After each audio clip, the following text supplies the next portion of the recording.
Prabhas darling అసలు performance అయిన movie crazy బాగుంది.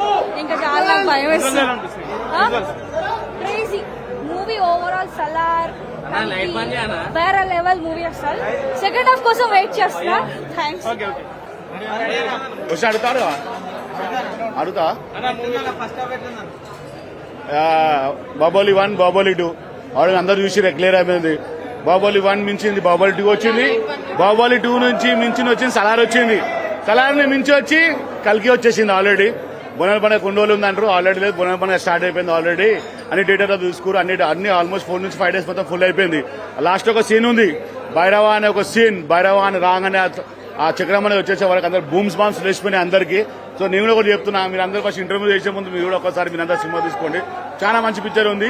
ఈ సినిమా నుంచి అందరూ చెప్తాం, చాలా మంది డైరెక్టర్ అనుకుంటారు ఆ తీసిన డైరెక్టర్ ఒక 2-3 సినిమాలు తీసిరని. 100 సినిమా డైరెక్టర్ తీసినా కూడా ఇట్లా తీయలేడు. ప్రభాస్ ని యోగిలో చూపించిన స్మార్ట్ ఏజ్ మళ్ళీ చూపించిండు. అన్న మొత్తం బ్యాక్లకు మళ్ళీ వచ్చేసింది. ఈ సినిమా చూసిన మాత్రం 100% చెప్తున్నా, ప్రతి ఒక్కరు సాటిస్ఫై అవుతారు. ఆవిడ బుజ్జి శిక్షణ తెలిసి అందరికి ఆల్మోస్ట్ బుజ్జి అంటారు. బుజ్జి ఇలా వచ్చి వెళ్ళిపోయింది. ఇప్పుడు సెకండ్ హాఫ్ మొత్తం చాలా ఉందని చెప్పారు. చాలా మంచిగా అనిపించింది అక్కడ. చాలా చెప్తున్నా కదా, కంపేర్ ఆల్రెడీ యోగిల లుక్స్ ఏ అవుతున్నాయో మళ్ళీ ఆ లుక్స్ మొత్తం మన ప్రపంచం మళ్ళీ వచ్చేసినాయి. అర్థం కాలేదు. చాలా మంచిగా ఉన్నాయి.